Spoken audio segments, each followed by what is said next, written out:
د بقره مبارکه سوره چې د قرآن عظیم الشان دوهمه سوره ده په مدینه منوره کې را نازله شوې ده. 280 مبارک آیاتونه لري. تلاوت او پښتو ترجمه یې له 249 آیت څخه اوري. اعوذ بالله من الشیطان الرجیم.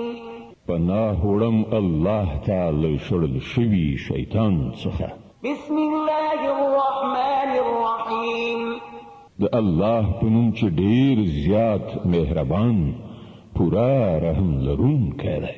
فلما فصل طالوت بالجنود قال إن الله مبتليكم بنهر فمن شرب منه فليس مني ومن لم يطعمه فإنه مني إلا من اغترف غرفة بيده فشربوا منه إلا قليلا منهم فلما جاوزه والذين آمنوا معه قالوا لا طاقة لنا اليوم بجالوت وجنوده قال الذين يظنون أنهم ملاقو الله كم من فئة قليلة غلبت فئة كثيرة بإذن الله والله مع الصابرين.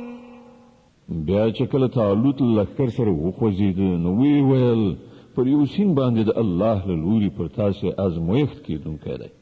څوک چې د هغه اوبه څښي هغه زما ملګری نه دی. زما ملګری یوازې هغه څوک دی چې پر هغو خپله تنده ماته نه کړي. هو که څوک یوه نیمه لپه وڅښي نو ودې څښي، خو پرته له یو واړه ټولګي نه نور ټول له هغه سیند نه خړوبه شول. بیا چې کله طالوت او ورسره ملګري مسلمانان له سیند نه پورې وتل وړاندې لاړل نو هغو طالوت ته وویل چې نن په مونږ کې د جالوت او د هغه له لښکرو سره د مقابلې وس نشته. خو د چا چې په دې باور و چې یوه ورځ له خدای سره یو ځای کېدونکي دي هغو وویل ډېر ځله داسې شوي دي چې یو وړوکی ټولګی د الله په امر پر یوې لویې ډلې برلاس شوی دی. الله د صبر کوونکو ملګری دی. ولما برزوا لجالوت وجنوده قالوا ربنا أفرغ علينا صبرا وثبت أقدامنا وانصرنا على القوم الكافرين.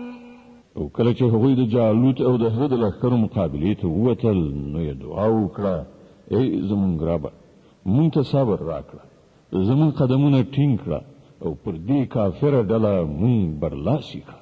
فهزموهم بإذن الله وقتل داود جالوت وآتاه الله الملك والحكمة وعلمه مما يشاء ولولا دفع الله الناس بعضهم ببعض لفسدت الأرض ولكن الله ذو فضل على العالمين. پای کې د الله په امر هغو کافران وزغلول او داود جالوت وواژه او الله هغه ته سلطنت او حکمت ور په برخه کړ او هغه څه ور زده کړل چې د الله خوښه وه. که دغه شان الله د یوې ډلې مخنیوی په بلې ډلې نه کولای نو د ځمکې نظام به ګډوډ شوی وای. خو پر نړیوالو د الله لوی فضل دی چې هغه په دغه ډول د فساد د مخنیوي لارې چارې برابروي. تلك آیات الله نتلوها عليك بالحق وإنك لمن المرسلين. دا د الله آیاتونه دي چې مونږ سم صحیح درته اورو او ته په رښتینه توګه له هغو کسانو څخه یې چې مونږ د پیغمبرانو په حیث لیږلي دي. تلك الرسل فضلنا بعضهم على بعض منهم من كلم الله ورفع بعضهم درجات وآتينا عيسى ابن مريم البينات وأيدناه بروح القدس ولو شاء الله ما اقتتل الذين من بعدهم من بعد ما جاءتهم البينات ولكن اختلفوا ولكن اختلفوا فمنهم من آمن ومنهم من كفر ولو شاء الله ما اقتتلوا ولكن الله يفعل ما يريد. دی پیغمبرانو ته چې زمونږ له لوري د انسانانو د هدایت وظیفه ورسپارل شوې ده، مونږ یو پر بل باندې لوړتیا او فضیلت وربخلی دی. له هغو څخه ځینې داسې وو چې خدای په خپله ورسره خبرې کړي دي، چاته یې له نورو خواوو لوړې درجې ورکړي دي، او په پای کې عیسی بن مریم علیه السلام ته روښانه نښانې وربخلي او په سپېڅلي روح سره یې د هغه مرسته کړې ده. که د خدای خوښه وای نو دا نشوای کېدی چې د دې پیغمبرانو وروسته خلکو چې څرګندې نښې نښانې لیدلې په خپلو منځو کې جګړه کړې وای. له دې امله هغوی یو له بل سره شخړې وکړې، نو چا ایمان راوړ او چا د کفر لاره غوره کړه. هو که الله غوښتلی نو هغوی به هیڅکله نه جنګېدل، خو الله چې څه غواړي هغه کوي. يا أيها الذين آمنوا أنفقوا مما رزقناكم من قبل أن يأتي يوم لا بيع فيه ولا خلة ولا شفاعة والكافرون هم الظالمون. ای مؤمنان، څه مال شتمني چې مونږ درکړې ده له هغې نه لګښت وکړئ، مخکې له هغې چې هغه ورځ راشي چې په هغې کې به نه اخیستل او خرڅول وي، نه دوستي په درد خوري او نه سپارښت کار وکړي. او ظالمان اصلا هغه کسان دي چې د کفر لاره غوره کوي. الله لا إله إلا هو الحي القيوم لا تأخذه سنة ولا نوم له ما في السماوات وما في الأرض من ذا الذي يشفع عنده إلا بإذنه يعلم ما بين أيديهم وما خلفهم ولا يحيطون بشيء من علمه إلا بما شاء وسع كرسيه السماوات والأرض ولا يؤوده حفظهما وهو العلي العظيم. الله هغه ژوندی ابدي ذات نه پرته چې ټول کائنات یې تنظیم کړي دي، بل هیڅ خدای نشته. هغه نه ویده کېږي او نه پریشاني پرې راځي.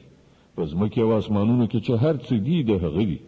څوک دی چې د هغې په وړاندې د هغه له اجازې پرته سپارښت وکړی شي؟ څه چې د بندګانو په وړاندې دي پر هغو هم خبر دی، او څه چې له هغو نه پټ دي پر هغو هم خبر دی.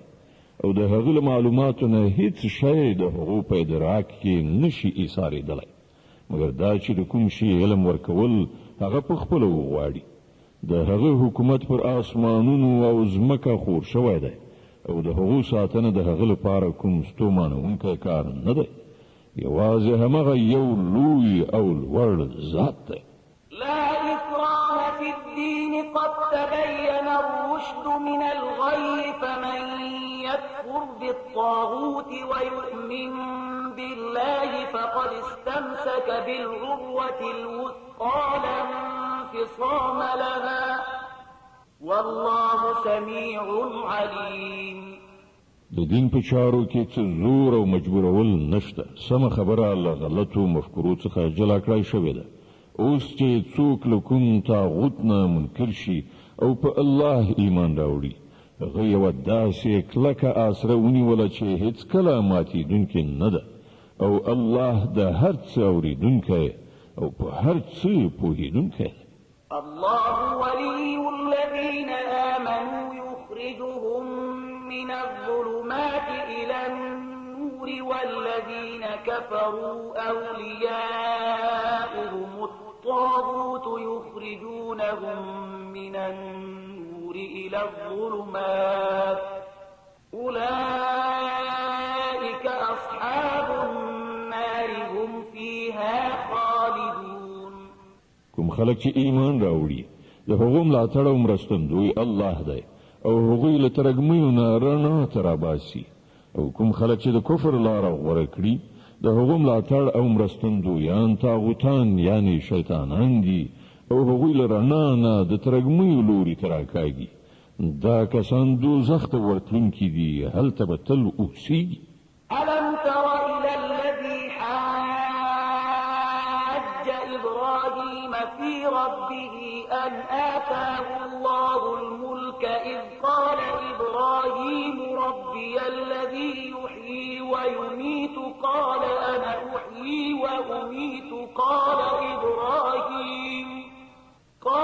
إبراهيم فإن الله يأتي بالشمس من المشرق فأت بها من المغرب فبهت الذي كفر والله لا يهدي القوم الظالمين. آیا تا د هغه چا په حال غور نه دی کړی چې هغه له ابراهیم سره جګړه کړې وه؟ په دې خبره جګړه چې د ابراهیم رب څوک دی او له دې امله چې هغه ته الله حکومت ورکړی. کله چې ابراهیم علیه السلام وویل چې زما رب هغه ذات دی چې د ژوند او مرګ واکمن دی، نو هغه په جواب کې وویل ژوند او مرګ زما په واک کې دی. ابراهیم علیه السلام وویل ښه الله لمر له ختیځ نه راخیژوي، ته هغه له لویدیځ نه راوخیژوه. د دې په اورېدلو د حق هغه منکر حق پک حیران پاتې شو، خو الله ظالمانو ته سمه لاره نه ښیي. أو كالذي مر على قرية وهي خاوية على عروشها قال أنى يحيي هذه الله بعد موتها فأماته الله 100 عام ثم بعثه قال كم لبثت قال لبثت يوما أو بعض يوم قال بل لبثت 100 عام فانظر إلى طعامك وشرابك لم يتسنه وانظر إلى حمارك ولنجعلك آية للناس وانظر إلى العظام كيف ننشدها ثم نكسوها لحما فلما تبين له قال أعلم أن الله على كل شيء قدير. یا خود مثال په ډول هغه سړی ته وګوره چې هغه پر یو کلی تېرېده چې چتونه پر بل مخ نسکور شوي وو. هغه وویل دا ودانۍ چې ورانې شوي دي دا به الله په څه شان بیا ژوندی کوي یعنې جوړوي. نو الله د هغه ساه واخیستله او هغه 100 کاله مړ پروت و. بیا الله هغه دوهم ځل ژوندی کړ او له هغه نه یې پوښتنه وکړه ووایه څومره وخت پروت وي؟ هغه وویل یوه ورځ یا 2 ساعته به پروت و. ویې فرمایل 100 کلونه در باندې په همدې حالت کې تیر شوي دي. اوس دې په خپلو خوړو اوبو لږ نظر واچوه چې کوم بدلون پکې نه دی راغلی. له بلې خوا لږ شان خپل خره ته هم وګوره چې ان هډوکي یې هم وراسته شوي دي. او دا مو د دې لپاره داسې کړي دي چې موږ غواړو تا د خلکو لپاره یوه نښانه وګرځوو. اوس وګوره چې دا د هډوکو پوښتۍ څنګه راپاڅوو، په غوښه او په ستوکي یې پټوو. کله چې په دې توګه هغه ته حقیقت په ډاګه څرګند شو نو ویې ویل زه پوهېږم چې الله په هر څه قادر دی. وإذ قال إبراهيم رب أرني كيف تحيي الموتى قال أولم تؤمن قال بلى ولكن ليطمئن قلبي قال فخذ 4 من الطير فصرهن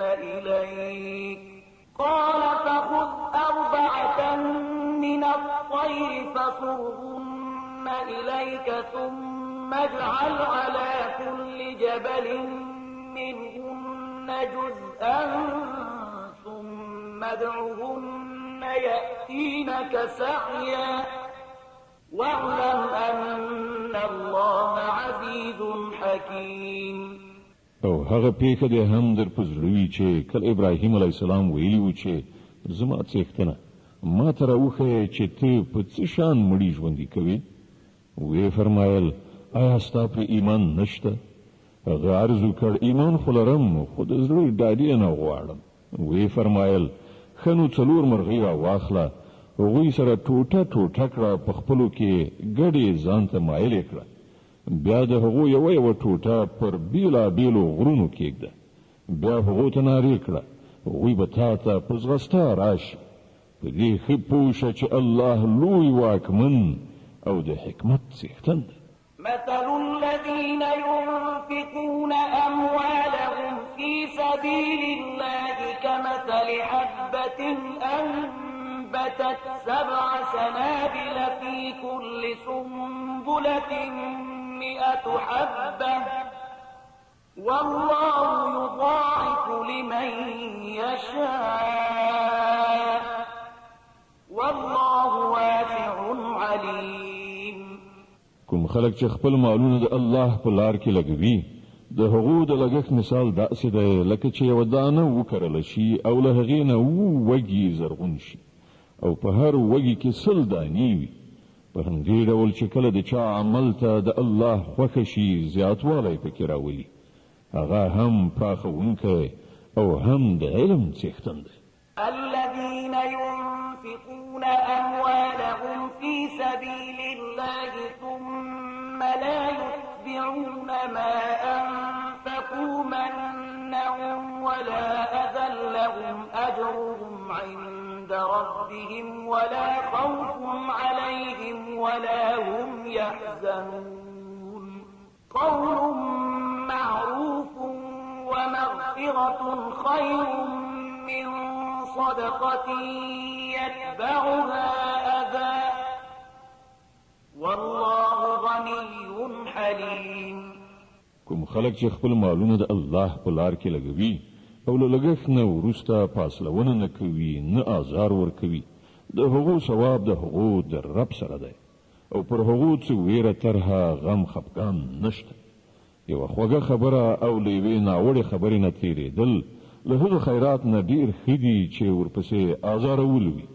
الله بې اړي دی او زغم د هغه صفت دی.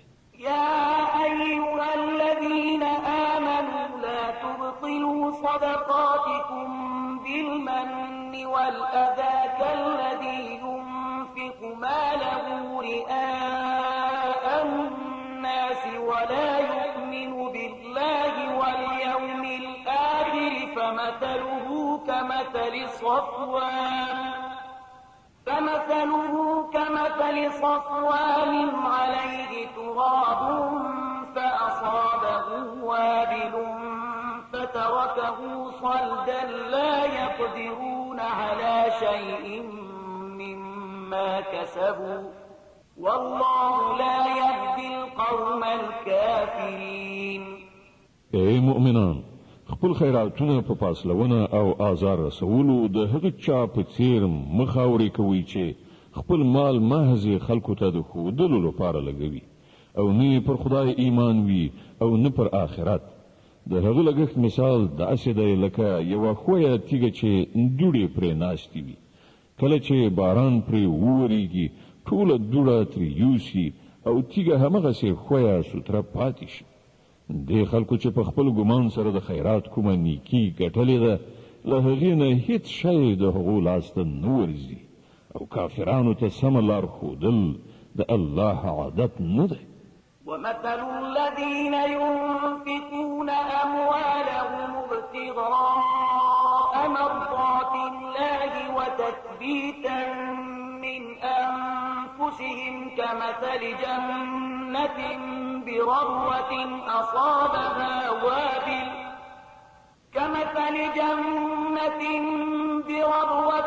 أصابها وابل فآتت أكلها ضعفين فإن لم يصبها وابل فطل والله بما تعملون بصير. د دې پر خلاف کوم خلک چې خپل مالونه یوازې د الله د خوشالولو لپاره په ډاډه زړه او ثبات لګوي، د هغو لګښت مثال داسې دی لکه چې په کومه هسکه کې یو باغ وي، که شیبه باران پرې وورېږي نو 2 چنده میوې نیسي او که باران پرې ونه وورېږي هم نو یوه پرخه یعنې شبنم ورته کافي وي. تاسې چې هر څه کوئ خدای د هغو لیدونکی دی. أيود أحدكم أن تكون له جنة من نخيل وأعناب تجري من تحتها الأنهار له فيها من كل الثمرات وأصابه الكبر وله ذرية ضعفاء فأصابها إعصار فيه نار فاحترقت كذلك يبين الله لكم الآيات لعلكم تتفكرون. آیا له تاسو نه یو څوک دا خوښوي چې د هغه یو ښېرازه تک شین باغ وي په ویالو خړو به له خرما انګورو او هر ډول میوونه ډک وي او په داسې حال کې ناڅاپه د اور بړبړکۍ ورباندې پریوزي او وسوځي چې هغه په خپله بوډا او اولادونه یې ماشومان او د هیڅ کار نه وي. په دغه ډول الله تاسو ته خپلې خبرې بیانوي، تاسو ته ښایي چې غور او فکر وکړئ. يا أيها الذين آمنوا أنفقوا من طيبات ما كسبتم ومما أخرجنا لكم من الأرض ولا تيمموا الخبيث منه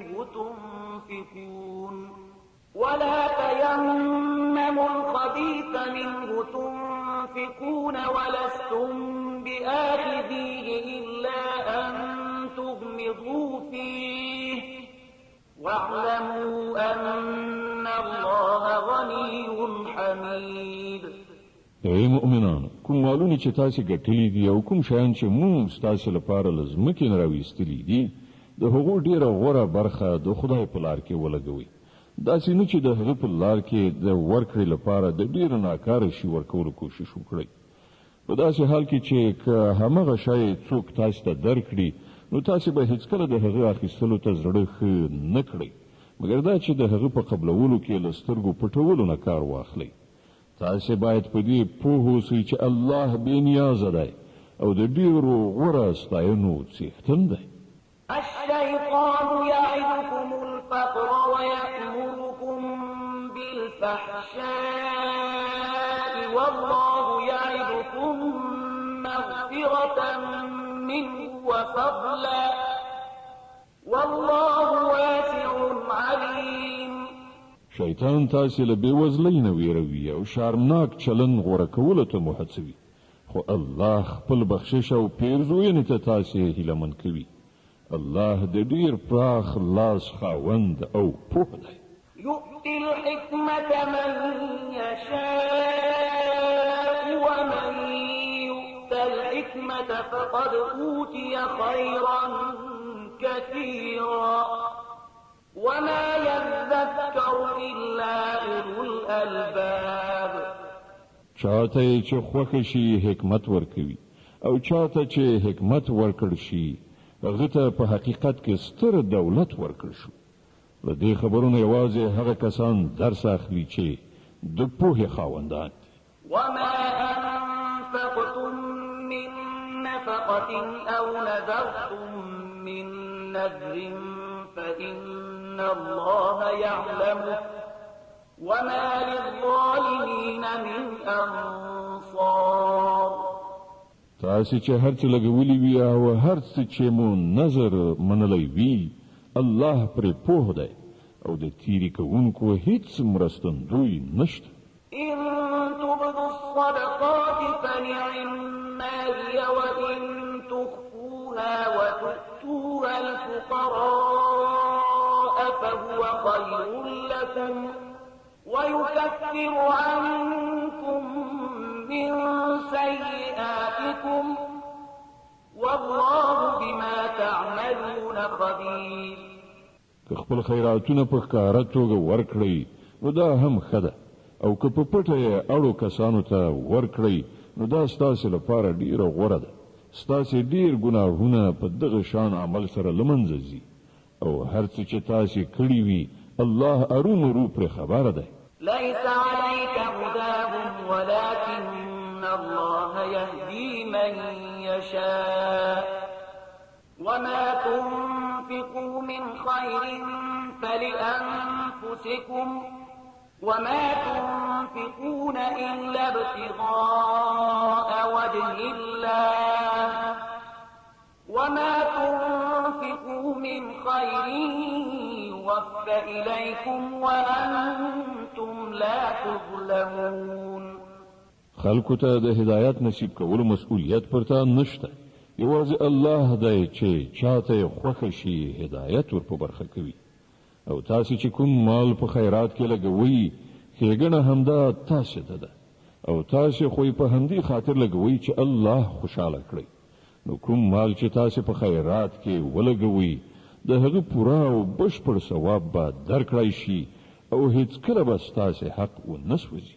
للفقراء الذين أحصروا في سبيل الله لا يستطيعون ضربا في الأرض يحسبهم الجاهل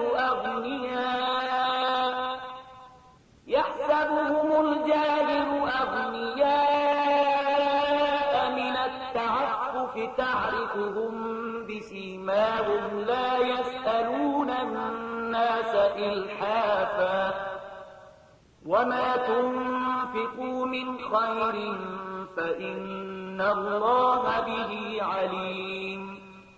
لبل هر چانه زیات د مرستې وړ هغه بې وزلي دي چې د الله په کار کې داسې نښتې دي چې د خپلو شخصي ګټو وټو لپاره د ځمکې پر مخ هیڅ راز هلې ځلې نشي کولی. د هغو د استغنا په لیدلو بې خبره خلک ګمان کوي چې دوی شتمن دي. ته د هغو د څېرو په لیدلو د هغو په حال خبرېدای شي. خو هغوی داسې خلک نه دي چې چاته کلک ودرېږي او څه وغواړي. د هغو په لاسنیوي کې چې تاسې څه مال ولګوئ هغه به له الله نه پټ پاتې نشي.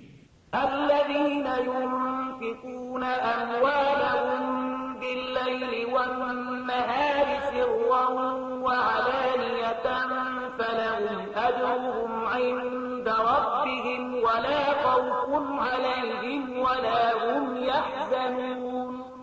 کوم خلک چې خپل مالونه شپه او ورځ په ښکاره او په پټه لګوي د هغو ثواب د هغو له رب سره دی او هغو ته هیڅ ویره او اندېښنه نشته.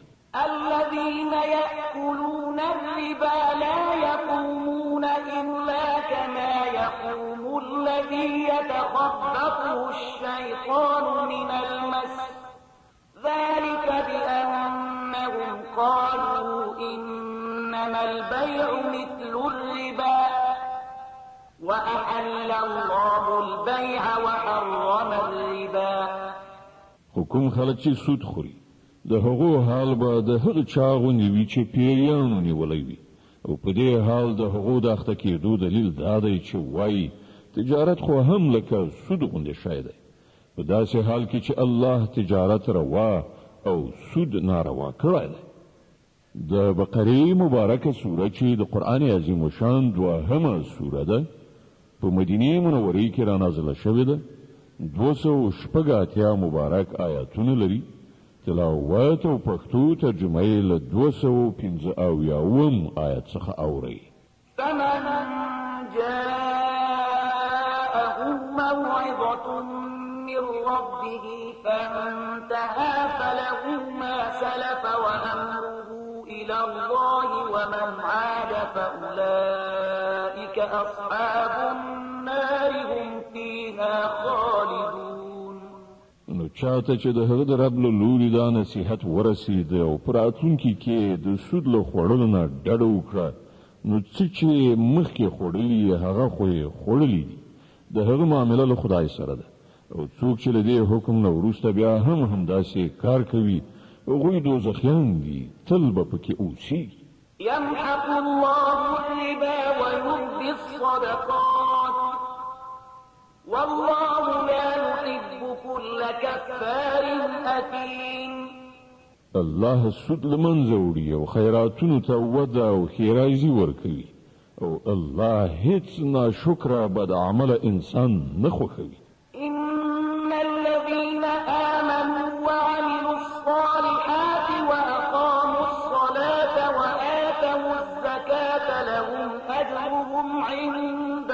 ربهم ولا خوف عليهم ولا هم يحزنون. کوم کسان چې ایمان راوړي او غوره عملونه وکړي او زکات ورکړي د هغو ثواب بېشکه د هغو له رب سره دی او پر هغو څه ویره او کړاو نشته. يا أيها الذين آمنوا اتقوا الله وذروا ما بقي من الربا إن كنتم مؤمنين. ای مؤمنانو له خدای وویریږئ او ستاسې چې کوم سود پر خلکو پاتې دی هغه ور پرېږدئ که په رښتیا سره مو ایمان راوړی وي. فإن لم تفعلوا فأذنوا بحرب من الله ورسوله وإن تبتم فلكم رؤوس أموالكم لا تظلمون ولا تظلمون. خو که تاسې داسې ونه کړل نو خبر اوسئ چې د الله او د هغه د رسول لخوا ستاسې پر خلاف د جګړې اعلان دی. که اوس هم توبه وباسئ او سود پرېږدئ نو تاسې د خپلې پانګې اخیستلو حقدار یاست. نه تاسې ظلم کوئ او نه به پر تاسې ظلم وشي. وإن كان ذو عسرة فنظرة إلى ميسرة وأن تصدقوا خير لكم إن كنتم تعلمون. که ستاسې پوروړی تنګلاسی وي نو تر لاس چلیدو پورې مهلت ورکړئ او که خیرات ورکړئ نو دا ستاسې لپاره ډېره ښه ده که پوهېږئ. واتقوا يوما ترجعون فيه إلى الله ثم توفى كل نفس ما كسبت وهم لا يظلمون. د هغې ورځې له رسوایي او کړاو نه ځان وژغورئ چې د الله لوري ته ورستنېږي. هلته به هر چاته د هغه د کړې نیکۍ یا بدۍ پوره بشپړه بدله ورکړی شي او پر هیچا به هیڅکله ظلم ونه شي. يا أيها الذين آمنوا إذا تداينتم بدين إلى أجل مسمى فاكتبوه وليكتب بينكم كاتب بالعدل ولا يأب كاتب أن يكتب كما علمه الله فليكتب وليملل الذي عليه الحق وليتق الله ربه ولا يبخس منه شيئا فإن كان الذي عليه الحق سفيها أو ضعيفا أو لا يستطيع أن يمل هو فليملل وليه بالعدل واستشهدوا شهيدين من رجالكم فإن لم يكونا رجلين فرجل وامرأتان ممن ترضون من الشهداء أن تضل إحداهما فتذكر إحداهما الأخرى ولا يأبى الشهداء إذا ما دعوا ولا تسأموا أن تكتبوه صغيرا أو كبيرا إلى أجله ذلكم أقسط عند الله وأقوم للشهادة وأدنى ألا ترتابوا إلا أن تكون تجارة حاضرة تديرونها بينكم فليس عليكم جناح ألا تكتبوها وأشهدوا إذا تبايعتم ولا يضار كاتب ولا شهيد وإن تفعلوا فإنه فسوق بكم واتقوا الله ويعلمكم الله والله بكل شيء عليم. ای مؤمنان کله چې د کومې ټاکلې نیټې لپاره تاسې په خپلو منځو کې د پور د راکړې ورکړې معامله کوئ نو هغه ولیکئ.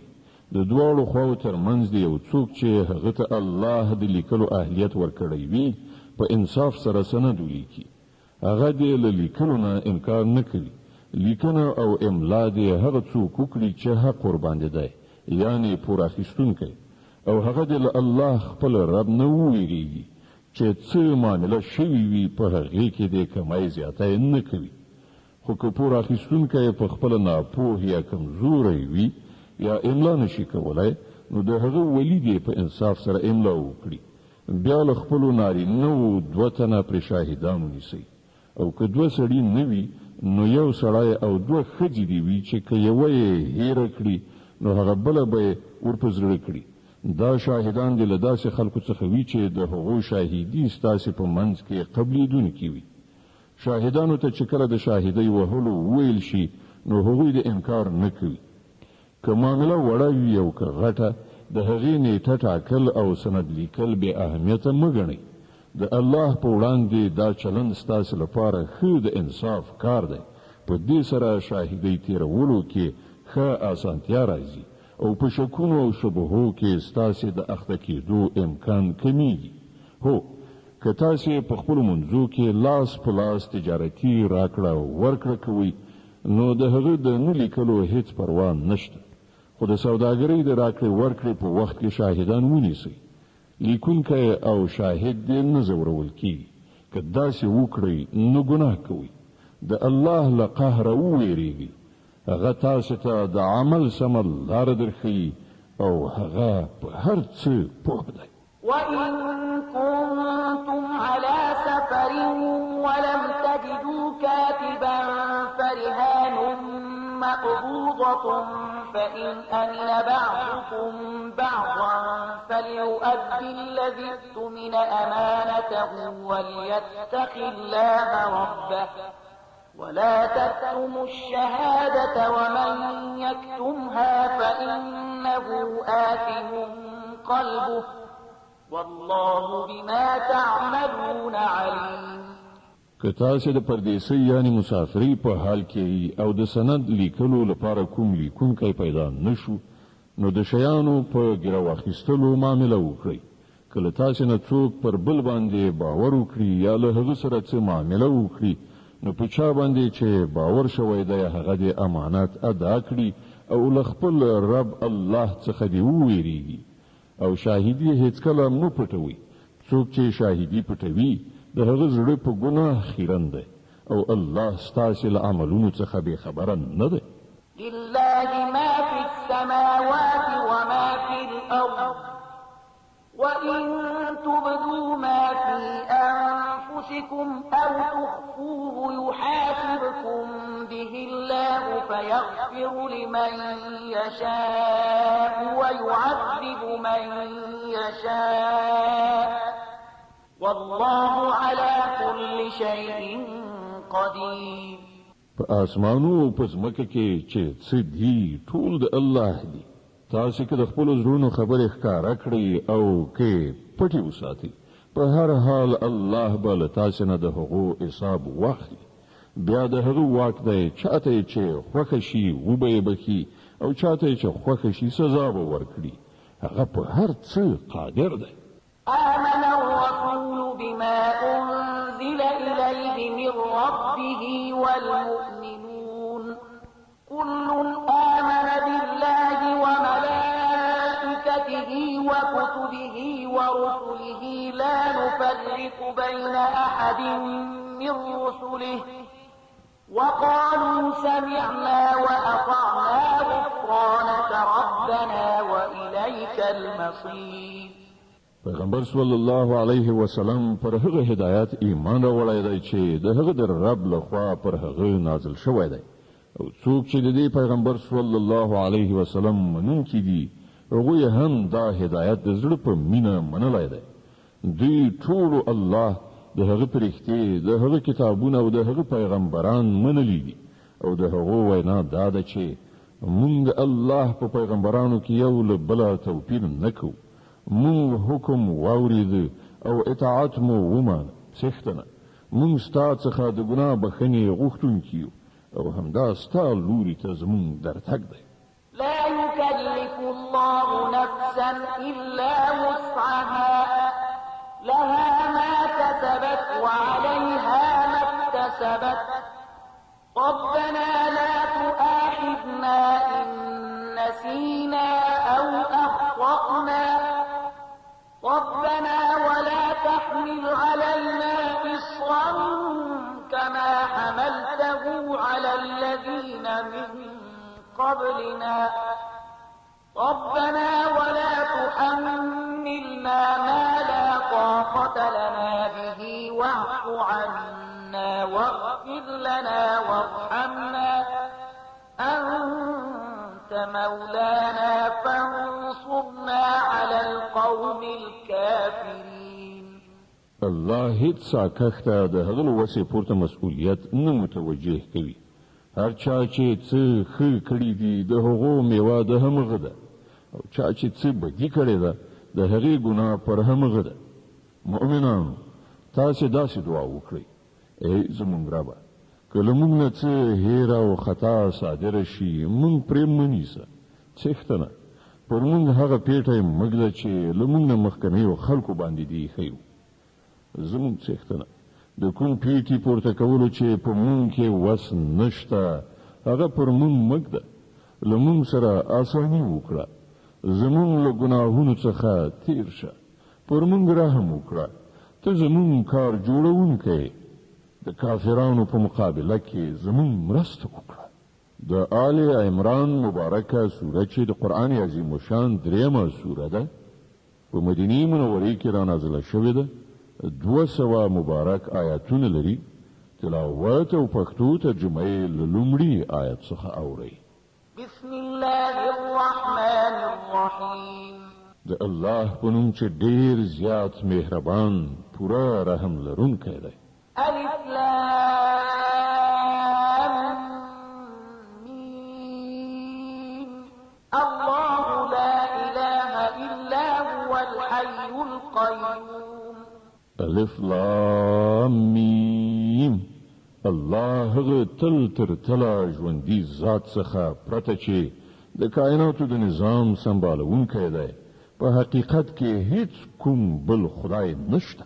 نزل عليك الكتاب بالحق مصدقا لما بين يديه وأنزل التوراة والإنجيل من قبل هدى للناس وأنزل الفرقان إن الذين كفروا بآيات الله لهم عذاب شديد والله عزيز ذو انتقام. هغه پر تا دا کتاب نازل کړی چې په حق راغلی دی، او د هغو کتابونو رښتینه کوي چې له ده نه پخوا راوړل شوي وو. له دې نه مخکې هغه د انسانانو د هدایت لپاره تورات او انجیل نازل کړی دی، او هغه محق لیږلی دی چې د حق او د باطل توپیر ښوونکی دی. اوس چې کوم خلک د الله د فرمانونو له منلو نه انکار وکړي هغوی به ارومرو په سخته سزا اخته شي. الله د بې امانه زور څښتن او د بدو بدله ورکوونکی دی. إن الله لا يخفى عليه شيء في الأرض ولا في السماء. زمکه او آسمان کې هیڅ شی له الله نه پټ نه دی. هو الذي يصوركم في الأرحام كيف يشاء لا إله إلا هو العزيز الحكيم. دا خو همغه دی چې د میندو په ګیرو کې ستاسې صورتونه چې څنګه یې خوښوي هغسې جوړوي. له هغه مقتدر حکمت والانه پرته بل هیڅ خدای نشته.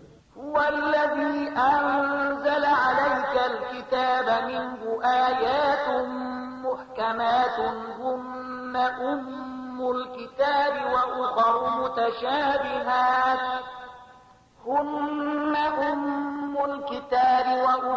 متشابهات فأما الذين في قلوبهم زيغ فيتبعون ما تشابه منه ابتغاء الفتنة وابتغاء تأويله وما يعلم تأويله إلا الله والراسخون في العلم يقولون آمنا به كل من عند ربنا وما يذكر إلا أولو الألباب. هماغه خدای دی چې دا کتاب پر تا نازل کړی دی، په دې کتاب کې دوه ډوله آیاتونه دي، یو محکمات چې د کتاب اصلي بنسټ دی او بل متشابهات.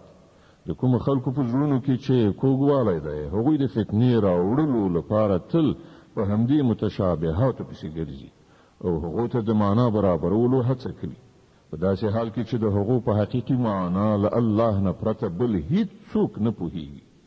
د دې پر خلاف کوم خلک چې پاخه عالمان دي هغوی وایي چې مونږ پر هغو ټولو ایمان لرو، دا ټول زمونږ د رب له لوري دي، او رښتیا دا ده چې له یو شي څخه صحیح درس صرف د پوهې خاوندان اخلي.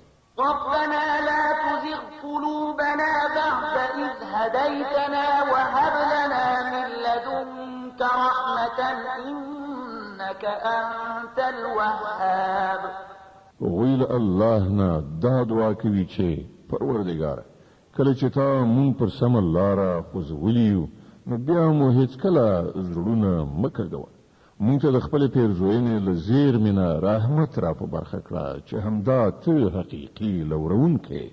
ربنا إنك جامع الناس ليوم لا ريب فيه إن الله لا يخلف الميعاد. پروردګار ته ارومرو یو ورځ د ټولو خلکو غونډونکی چې د هغې پر راتګ کې هیڅ شک نشته، ته هیڅ کله د خپل وعدې نه اوښتونکی نه یې.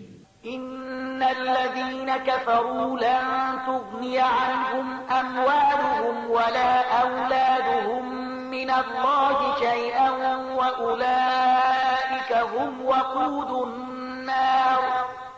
کوم خلکو چې د کفر چلند غوره کړی دی هغو ته به د الله په مقابله کې نه د هغو مال څه په درد وخوري نه اولاد، هغوی به د دوزخ د سون مواد وګرځي.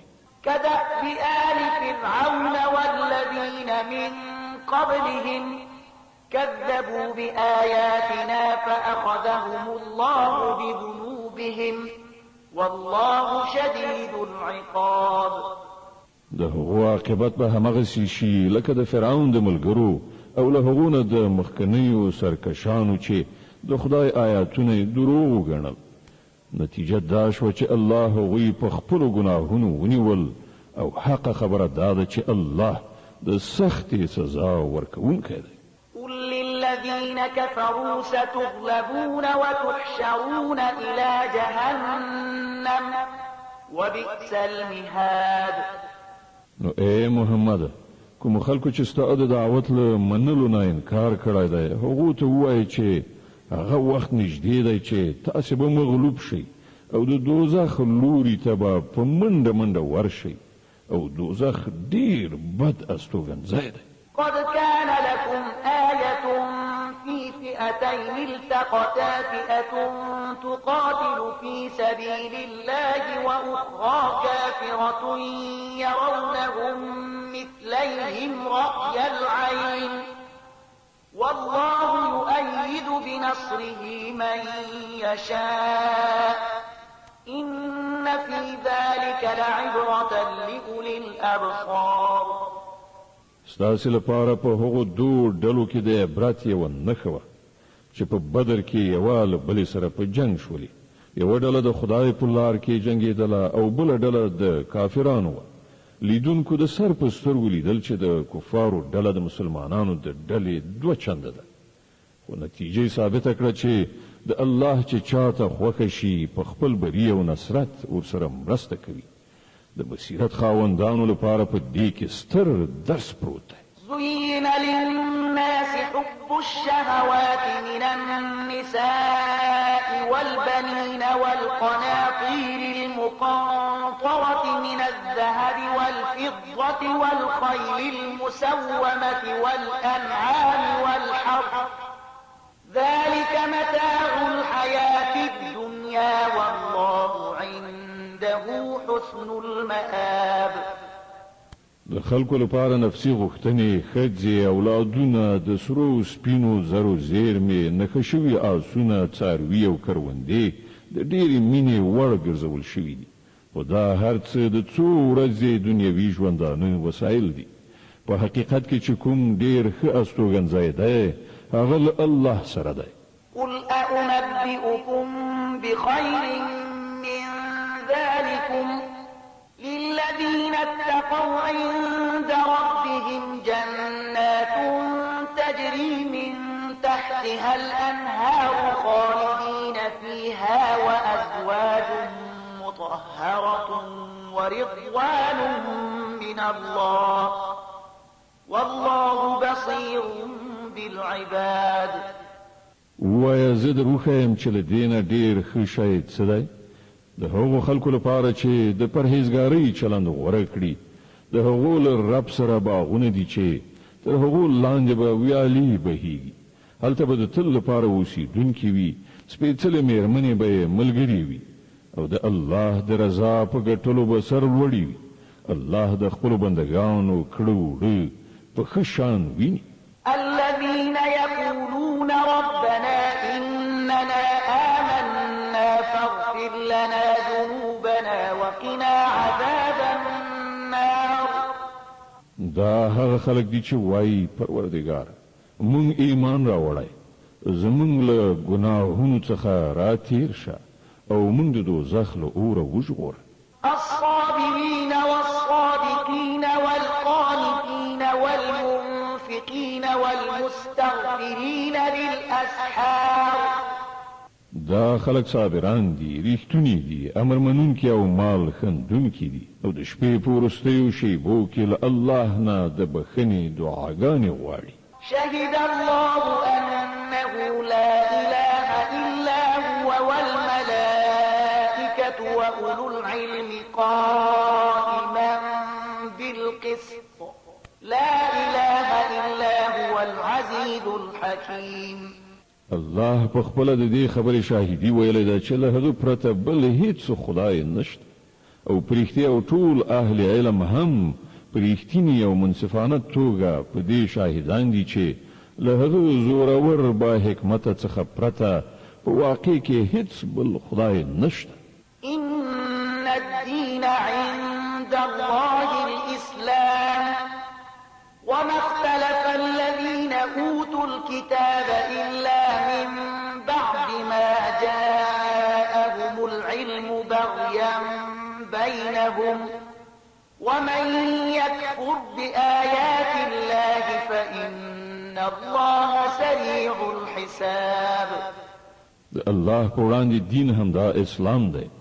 له دې دین نه پرته چې اهل کتابو کومې مختلفې لارې غوره کړي، د هغو د دې چارچلن له دې پرته بل هیڅ دلیل نه و چې هغو له علم ورکول کېدو نه وروسته په خپلو منځو کې یو پر بل باندې د تیرې کولو په خاطر داسې وکړل. او هر څوک چې د الله د حکمونو او لارښودنو د اطاعت نه منکر شي، الله به له هغه سره بې له څه ځنډه حساب وکړي. فإن حاجوك فقل أسلمت وجهي لله ومن اتبعني وقل للذين أوتوا الكتاب والأميين أأسلمتم فإن أسلموا فقد اهتدوا وإن تولوا فإنما عليك البلاغ والله بصير بالعباد. اوس که دا خلک له تا سره شخړه وکړي، نو دوی ته ووایه ما او زما پیروانو خو د الله په وړاندې د تسلیم سر ښکته کړی دی او له اهل کتابو او غیر اهل کتابو دواړو نه پوښتنه وکړه آیا تاسې هم د هغه اطاعت او بندګي منلې ده؟ که یې منلې ده نو سمه لاره یې وموندله او که یې ورڅخه مخ اړولی نو پر تا باندې یوازې د پیغام رسولو مسؤلیت نور الله په خپله د خپلو بندګانو د چارو لیدونکی دی. إن الذين يكفرون بآيات الله ويقتلون النبيين بغير حق ويقتلون الذين يأمرون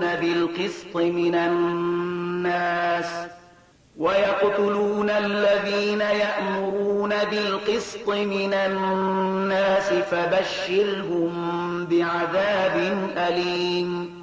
کوم خلک چې د الله د حکمونو او لارښودنو له منلو نه انکار کوي او د هغه پیغمبران په ناحقه وژني او د داسې خلکو په وژلو پسې ګرځي چې د عدل او ریښتینولۍ د حکم کولو لپاره راپورته کیږي، هغو ته د دردناک عذاب زیری ورکړه. أولئك الذين حبطت أعمالهم في الدنيا والآخرة وما لهم من ناصرين. دا هغه خلک دي چې عملونه په دنیا او آخرت دواړو کې ضایع شول او د هغو هیڅوک مرستندوی نشته. ألم تر إلى الذين أوتوا نصيبا من الكتاب يدعون إلى كتاب الله ليحكم بينهم ثم يتولى فريق منهم وهم معرضون. تا ندی کتلی کوم خلکو ته چې د کتاب د علم یو څه برخه ورکړی شوی د هغو څه حال دی؟ هغوی چې کله د خدای د کتاب لوري ته بلل کیږي تر څو د هغو په منځ کې فیصله وکړي نو د هغو یوه ډله ورڅخه په ډډه کیږي او دې فیصلې ته له راتلو څخه ګرځي. ذلك بأنهم قالوا لن تمسنا النار إلا أياما معدودات وغرهم في دينهم ما كانوا يفترون. د هغو دا ډول چلن له دې امله دی چې وایي د دوزخ اور به پر مونږه له سره ونه لګي او که د دوزخ عذاب مونږ ته راکړل شي هم صرف څو ورځې به وي. د هغو مصنوعي عقیدو هغوی د خپل دین په باب په لویو غلطو انګیرنو کې غورځولي دي. فكيف إذا جمعناهم ليوم لا ريب فيه ووفيت كل نفس ما كسبت وهم لا يظلمون. او پر هغو به څه راشي چې کله مونږ هغوی په هغه ورځ راغونډ کړو چې د هغې راتګ یقیني دی. په هغه ورځ به هر چاته د خپلو کړو پوره بشپړه بدله ورکړی شي او پر هیڅ چا به ظلم ونه شي. قل اللهم مالك الملك تؤتي الملك من تشاء وتنزع الملك ممن تشاء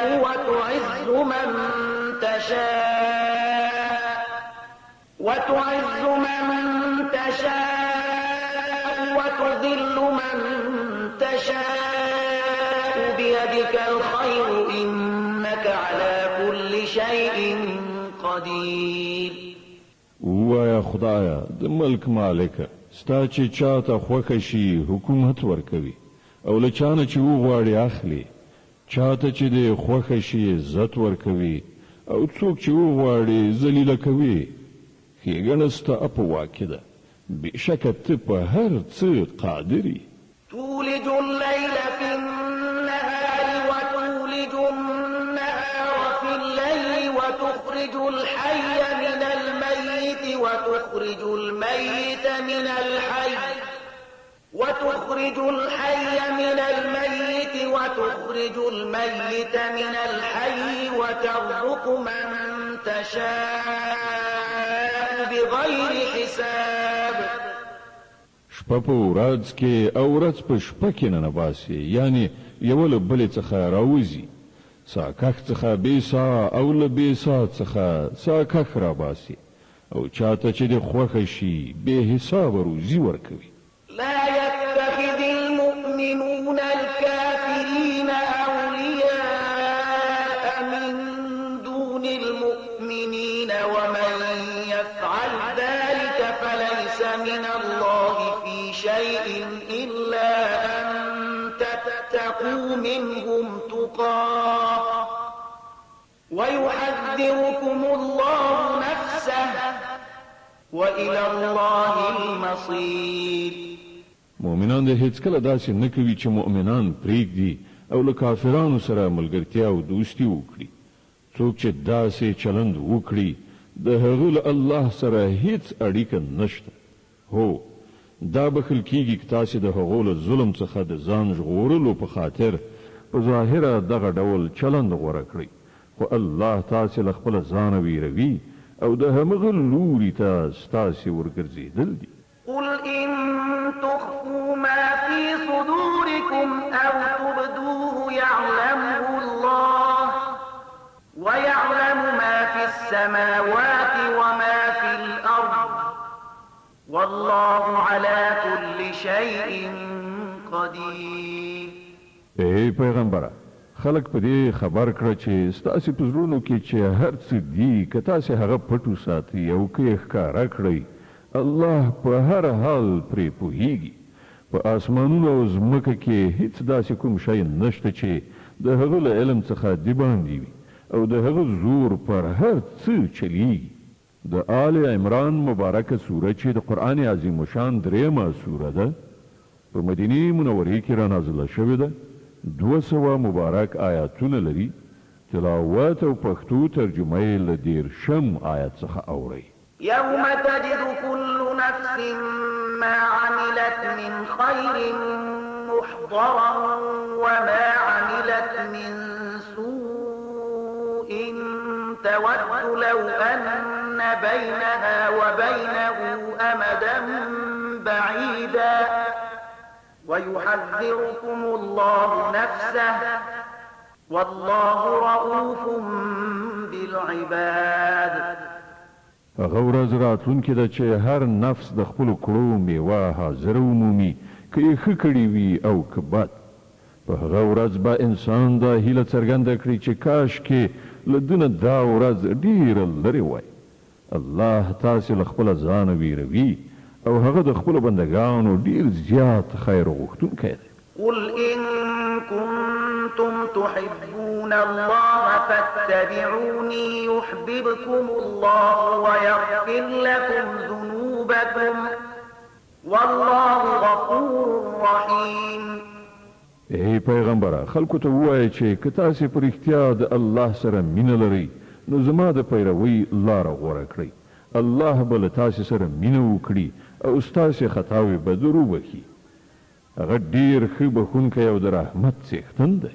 قل أطيعوا الله والرسول فإن تولوا فإن الله لا يحب الكافرين. ورته ووایه چې د الله او رسول اطاعت ومنئ، بیا که هغوی ستا دا بلنه ونه مني نو دا بیا بیخي نشي کېدی چې الله له داسې خلکو سره مینه وکړي چې د هغه او د هغه د رسول له اطاعت نه انکار کوي. إن الله اصطفى آدم ونوحا وآل إبراهيم وآل عمران على العالمين ذرية بعضها من بعض والله سميع عليم. الله آدم علیه السلام، نوح علیه السلام، د ابراهیم زوزات او د عمران زوزات پر ټولو نړیوالو پورته کړی او د خپل رسالت لپاره یې غوره کړی. دوی د یوې لړۍ خلک وو چې ځینې د ځینو نورو له زوزات نه منځته راغلي وو. الله د هر څه اورېدونکی او په هر څه پوهېدونکی دی. إذ قالت امرأة عمران رب إني نذرت لك ما في بطني محررا فتقبل مني إنك أنت السميع العليم. الله هغه وخت اورېدل کله چې د عمران ښځې ویل چې زما پروردګار، زه دا اولاد چې زما په ګېډه کې دی ستا لپاره نظر کوم، هغه به همدا ستا کارونو ته وقف وي. زما دا سوغات قبول کړه، ته اورېدونکی او پوهېدونکی. فلما وضعتها قالت رب إني وضعتها أنثى والله أعلم بما وضعت وليس الذكر كالأنثى وإني سميتها مريم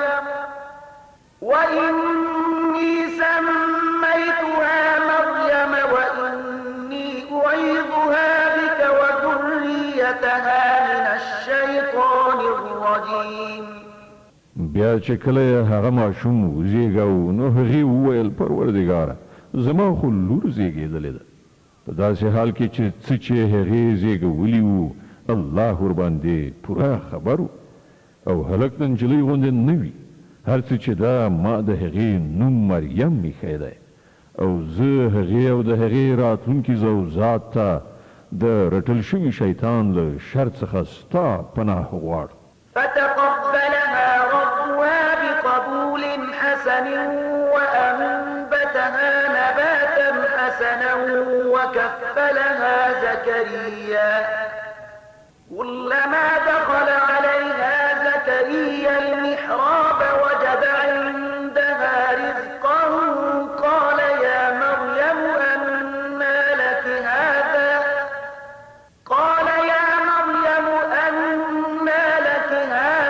قالت هو من عند الله إن الله يرزق من يشاء بغير حساب. په پای کې د هغې رب هغه نجلۍ په خوښۍ سره قبوله کړه. هغه یې ډېره ښه نجلۍ وروزله او زکریا یې د هغې پالونکی وګرځاو. زکریا به چې هر وخت محراب کې هغې ته ورتلو نو له هغې سره به یې د خوراک او څښاک څه ناڅه میندل. پوښتنه به یې کوله مریم دا تا ته له کومه راځي؟ هغې به ځواب ورکاو د الله له لورې راغلي دي. د الله چې چاته خوښه شي بې حسابه یې ورکوي. هنالك دعا زكريا ربه قال رب هب لي من لدنك ذرية طيبة إنك سميع الدعاء. د دې حال په لیدلو زکریا خپل خدای ته دعا وکړه پروردګار په خپل قدرت ماته ښه اولاد په برخه کړه همدا ته دعا اورېدونکی. فنادته الملائكة وهو قائم يصلي في المحراب أن الله يبشرك بيحيى مصدقا بكلمة من الله وسيدا وحصورا ونبيا من الصالحين. په جواب کې پرښتو ورته غږ وکړ او هغه په دې وخت کې په څیلخانه کې په لمانځه ولاړو چې الله تا ته د یحیی زیری درکوي. هغه به د الله له لورې دی او فرمان د ریښتینوونکي په توګه راشي. په هغه کې به د سردارۍ او لویۍ نښه وي. پر خپل نفس به په ټوله معنا حاکم وي. په پیغمبرۍ به سرلوړی وي او په ښو کسانو کې به وشمېرلی شي. قال رب أما يكون لي غلام وقد بلغني الكبر وامرأتي عاقر قال كذلك الله يفعل ما يشاء. زکریا وویل زما روزونکی او پالونکی زما به زوی له کومه شي؟ زه خو ډېر زیات سپینګیری شوی یم او زما ښځه شنډه ده. ځواب ورکړی شو همداسې به وشي. د الله چې څه خوښه وي همغسې کوي. قال رب اجعل لي آية قال آيتك ألا تكلم الناس 3 أيام إلا رمزا واذكر ربك كثيرا وسبح بالعشي والإبكار. عرض یې وکړ څښتنه نو ما ته کومه نښه وټاکه. وی فرمایل نښه دا ده چې ته به تر 3 ورځو پورې له خلکو سره له اشارې پرته څه خبره ونه کړې او یا به یې ونه شې کړی. په دې موده کې خپل رب ډېر یادوه او سهار او ماښام د هغه د پاکۍ ستایونکی اوسه. وإذ قالت الملائكة يا مريم إن الله اصطفاك وطهرك واصطفاك على نساء العالمين. نو هغه وخت راورسید چې پرښتې مریم ته راغلی او ویې ویل ای مریم الله ته غوره کړې او تا ته سپېڅلتیا دربښلې او د ټولې نړۍ پر ښځو یې تا ته ترجیح درکړې. يا مريم اقنتي لربك واسجدي واركعي مع الراكعين. د خپل پروردګار د فرمان تابع اوسه. د هغه په وړاندې سر په سجده اوسه او کوم بندگان چې د هغه په وړاندې سر ښکته کوونکي دي ته هم له هغو سره سر ښکته کوونکي اوسه. ذلك من أنباء الغيب نوحيه إليك وما كنت لديهم إذ يلقون أقلامهم أيهم يكفل مريم وما كنت لديهم إذ يختصمون.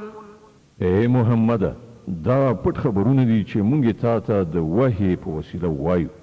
که نه ته خو په هغه وخت کې هلته نه وې چې د هیکل خدمتګارانو د دې فیصلې په خاطر خپل قلمونه غورځول چې د مریم سرپرست به څوک کیږي او نه ته په هغه وخت کې موجود وې چې د هغو پرې جګړه وه.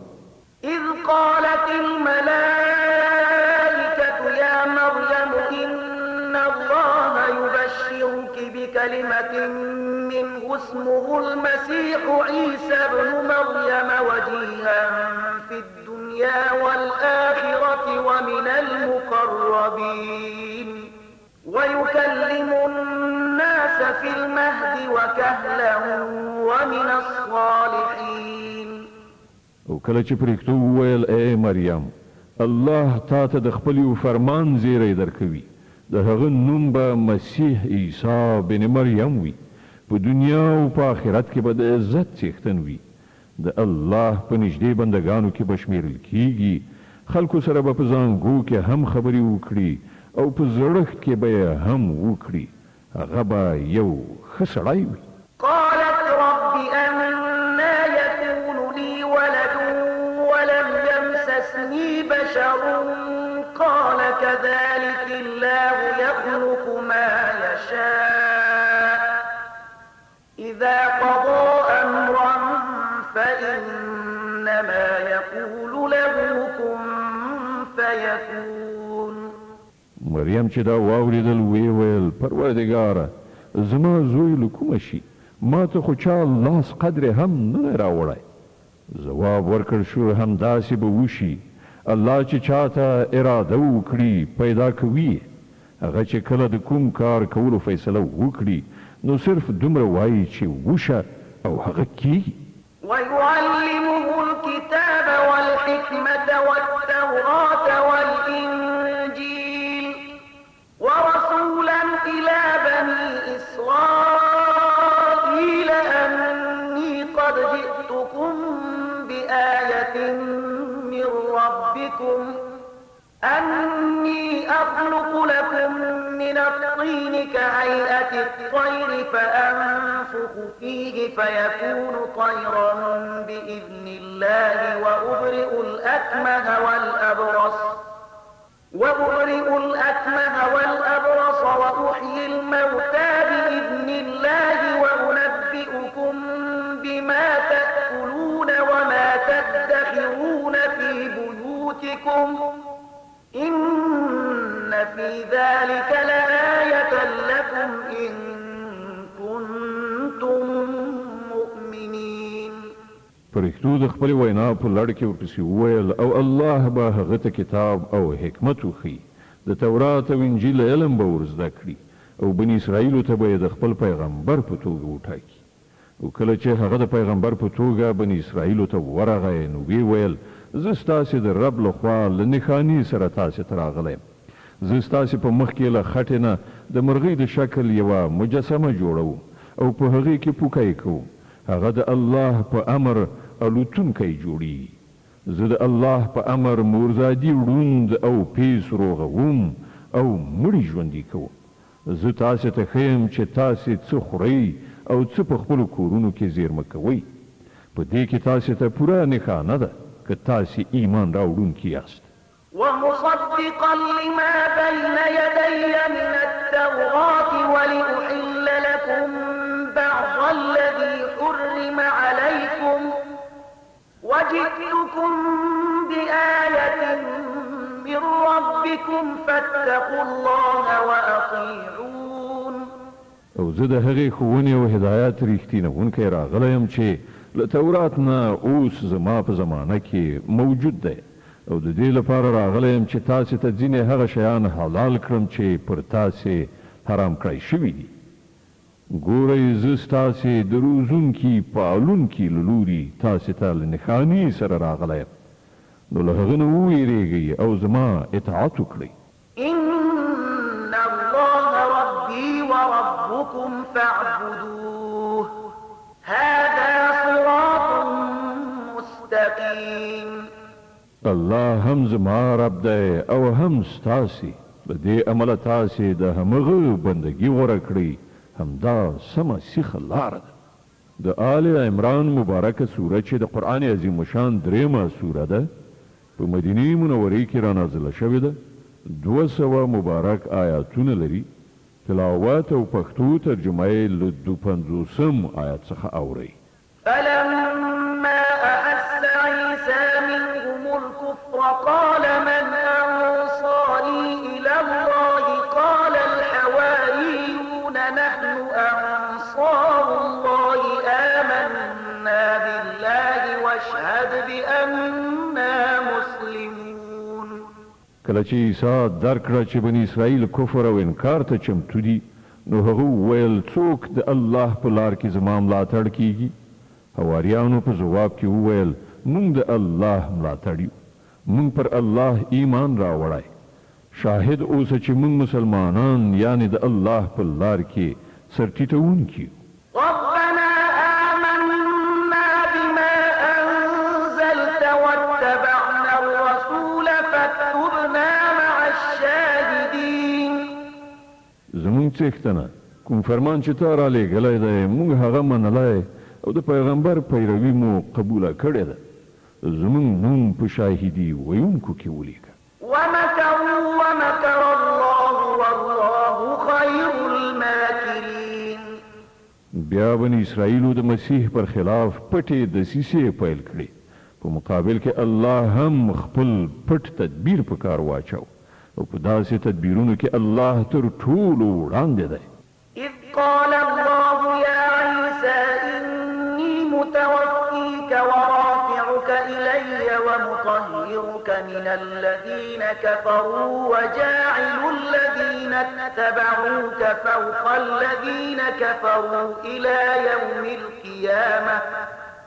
وجاعل الذين اتبعوك فوق الذين كفروا إلى يوم القيامة ثم إلي مرجعكم فأحكم بينكم فيما كنتم فيه تختلفون هغه خو د همدې الله پټ تدبیرو چې کله یې وویل چې ای عیسی زه اوس تا بیرته راولم او تا به خپل لوري ته راپورته کړم او چا چې ته نه یې منلی له هغو نه یعنې د هغو له څنګ نه او د هغو په ناولي چاپېریال کې له هغو سره له هستوګنې نه به تا پاک کړم او ستا پیروان به تر قیامته پر هغو خلکو برلاسي کړم چې ته نه یې منلی بیا په پای کې ستاسې ټولو راتګ ماته دی په هغه وخت کې به زه د هغو خبرو فیصله وکړم چې په هغو کې ستاسې ترمنځ شخړه شوې ده فأما الذين كفروا فأعذبهم عذابا شديدا في الدنيا والآخرة وما لهم من ناصرين وأما الذين آمنوا وعملوا الصالحات فيوفيهم أجورهم والله لا يحب الظالمين کوم خلکو چې د کفر او انکار چلند غوره کړی دی هغو ته به په دنیا او آخرت دواړو کې سخته سزا ورکړو او هغوی به کوم رستندوی ونه مومي او کوم کسانو چې د ایمان او نیکیو چلند غوره کړی دی هغو ته به د هغو ثوابونه پوره بشپړ ورکړی شي او ښه وپوهیږئ چې الله ظالمان هیڅکله نه خوښوي ذلك نتلوه عليك من الآيات والذكر الحكيم دا له نښانو او حکمت نه ډکې یادونې دي چې مونږ یې تا ته اورو إن مثل عيسى عند الله كمثل آدم خلقه من تراب ثم قال له كن فيكون د الله په وړاندې د عیسی مثال د آدم غوندې دی چې الله هغه له خاورې نه پیدا کړ او امر یې ورته وکړ چې شه نو هغه وشو الحق من ربك فلا تكن من الممترين دا اصلي حقیقت دی چې ستا د رب له لوري ښودل کیږي او ته له هغو کسانو څخه مه کیږه چې په دې کې شک وي فمن حاجك فيه من بعد ما جاءك من العلم فقل تعالوا ندع أبناءنا وأبناءكم ونساءنا وأنفسنا وأنفسكم فقل تعالوا ندع أبناءنا وأبناءكم ونساءنا ونساءكم وأنفسنا وأنفسكم ثم نبتهل فنجعل لعنة الله على الكاذبين. د دې علم له راتګ نه وروسته که اوس څوک په دې باب له تا سره جګړه وکړي نو ای محمده ورته ووایه چې راځئ هم به مونږ او تاسې په خپله راشو او هم به خپلې کورنۍ راولو او د خدای په وړاندې به دعا وکړو چې که هر څوک دروغجن وي پر هغه دې د خدای لعنت وي. د آل عمران مبارکه سوره چې د قرآن عظیم الشان درېمه سوره ده په مدینې منورې کې را نازله شوې ده. 200 مبارک آیاتونه لري. تلاوت او پښتو ترجمه یې له 2 آیت څخه اورئ. إن هذا لهو القصص الحق وما من إله إلا الله وإن الله لهو العزيز الحكيم فإن تولوا فإن الله عليم بالمفسدين. دا بیخي صحیح واقعیتونه دي او حقیقت دا دی چې له الله نه پرته هیڅ بل خدای نشته او هغه د همدې الله ذات دی چې د هغه زور پر ټولو بار او د هغه حکمت د کائناتو په نظام کې کاریګر دی. نو که دوی په دې شرط له مقابلې نه مخ واړوي نو دا به په ډاګه شي چې هغوی مفسدان دي او الله د فساد خورونکو په حال ښه خبر دی. قل يا أهل الكتاب تعالوا إلى كلمة سواء بيننا وبينكم ألا نعبد إلا الله ولا نشرك به شيئا ولا يتخذ بعضنا بعضا أربابا من دون الله فإن تولوا فقولوا اشهدوا بأننا مسلمون. وای اهل کتابو یوې داسې خبرې ته راشي چې زمونږ او ستاسې دواړو ترمنځ یو شان ده، دا چې مونږ له الله نه پرته د هیڅ چا بندګي ونه کړو، له هغه سره هیڅ څوک شریک ونه ګڼو او له مونږ نه د هیڅ څوک له الله نه پرته هیڅ یو په ربوبیت ونه نیسي. که هغوی د دې بلنې له منلو نه مخ واړوي نو په ډاګه ورته ووایه چې شاهدان اوسئ مونږ خو مسلمانان یعنی یوازې د خدای بندگی کوونکي او اطاعت کوونکي. يا أهل الكتاب لم تحاجون في إبراهيم وما أنزلت التوراة والإنجيل إلا من بعده أفلا تعقلون.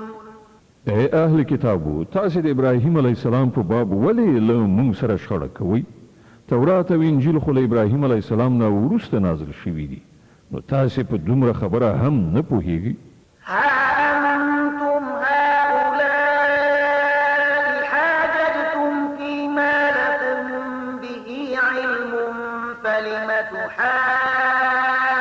تحاجون فيما ليس لكم به علم والله يعلم وأنتم لا تعلمون.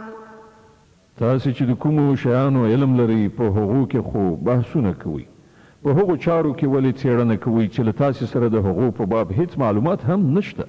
الله پوهیږي، تاسې نه پوهیږئ.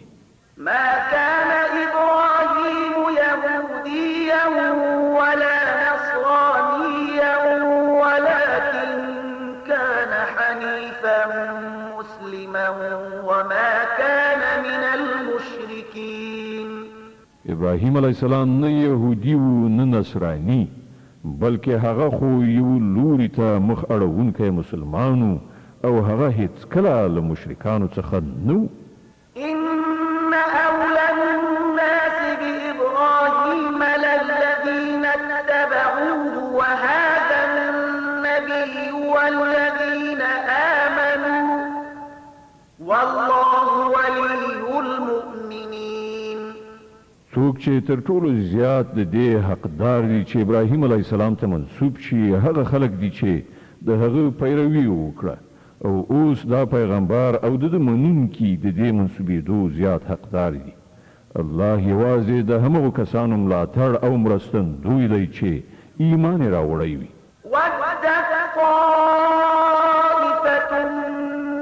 أهل الكتاب لو يضلونكم وما يضلون إلا أنفسهم وما يشعرون. اے مؤمنانو، له اهل کتابونو یوه ډله غواړي چې په څه چل تاسې له سمې لارې نه واړوي، په داسې حال کې چې په حقیقت کې هغوی له ځانه پرته هیڅوک په ګمراهۍ کې نه غورځوي، خو له هغو سره د دې شعور نشته. يا أهل الكتاب لم تكفرون بآيات الله وأنتم تشهدون. اے اهل کتابو، ولې د الله له آیتونو نه منکریږئ په داسې حال کې چې تاسې په خپله وینئ؟ يا أهل الكتاب لم تلبسون الحق بالباطل وتكتمون الحق وأنتم تعلمون. اے اهل کتابو، ولې حق ته د باطل رنگ ورکوي او سره ګډوي؟ ولې له پوهې او ادراک سره سره حق پټوي؟ وقال طائفة من أهل الكتاب آمنوا بالذي أنزل على الذين آمنوا وجه النهار واكفروا آخره لعلهم يرجعون. له اهل کتابونو یوه ډله وایي چې د دې پیغمبر پر منونکو چې څه نازل شوي دي پر هغه سهار ایمان راوړئ او ماښام ورڅخه انکار وکړي، ښایي په دې دسیسه دا خلک له خپل ایمان نه واوړي. ولا تؤمنوا إلا لمن تبع دينكم قل إن الهدى هدى الله أن يؤتى أحد مثل ما أوتيتم أو يحاجوكم عند ربكم قل إن الفضل بيد الله يؤتيه من يشاء والله واسع عليم. دغه راز دا خلک په خپلو کې سره وایي چې د هیڅ چا خبره مه منئ چې ستاسې پر دین نه وي. ای پیغمبره، دوی ته ووایه چې اصلا خو هدایت د الله هدایت دی او دا د هغه ورکړه ده چې یو چاته همغه څه ورکړی شي چې یو وخت تاسې ته درکړی شوي وو، یا دا چې نورو ته ستاسې د پروردګار حضور ته د وړاندې کېدو لپاره ستاسې پر خلاف قوي دلیل په لاس ورشي. ای پیغمبره، دوی ته ووایه چې فضل او لورونه د الله په واک کې ده، چاته چې خوښه شي ورکوي، هغه د پراخ نظر څښتن دی او په هر څه پوهیږي. يختص برحمته من يشاء والله ذو الفضل العظيم. د خپل رحمت لپاره چې چاته خوښه شي ټاکي او د هغه فضل ډیر زیات دی. ومن أهل الكتاب من إن تأمنه بقنطار يؤديه إليك ومنهم من إن تأمنه بدينار لا يؤديه إليك إلا ما دمت عليه قائما ذلك بأنهم قالوا ليس علينا في الأميين سبيل ويقولون على الله الكذب وهم يعلمون. له اهل کتابونو څوک داسې دي چې که ته پر هغه باندې د ډاډ له مخې په پنډونو مال او شتمنۍ ورکړي نو هغه به ستا مال تا ته بیرته درکړي، او څوک پکې داسې دي چې که ته ورباندې د یوې اشرفۍ اعتبار هم وکړې بیرته به یې در نه کړي مګر دا چې د هغه په سر ودرېږي. د هغو د دې اخلاقي حالت سبب دا دی چې هغوی وایي د بېسوادو یعنې غیر یهودي خلکو په باب پر مونږه څه مؤاخذه نشته، او دا خبره هغوی بیخي په دروغجنه وینا د الله لوري ته منسوبوي، په داسې حال کې چې هغو ته څرګنده ده چې الله داسې نه دي ویلي. ښه نو ولې به له هغو نه پوښتنه ونه شي؟ بلى من أوفى إن الله يحب المتقين. هر څوک چې خپل تعهد پوره کړي او له بدو چارو په ډډه شي هغه به الله ته ګران وي ځکه چې پرهیزګاران د الله خوښیږي. إن الذين يشترون بعهد الله وأيمانهم ثمنا قليلا أولئك لا خلاق لهم في الآخرة ولا يكلمهم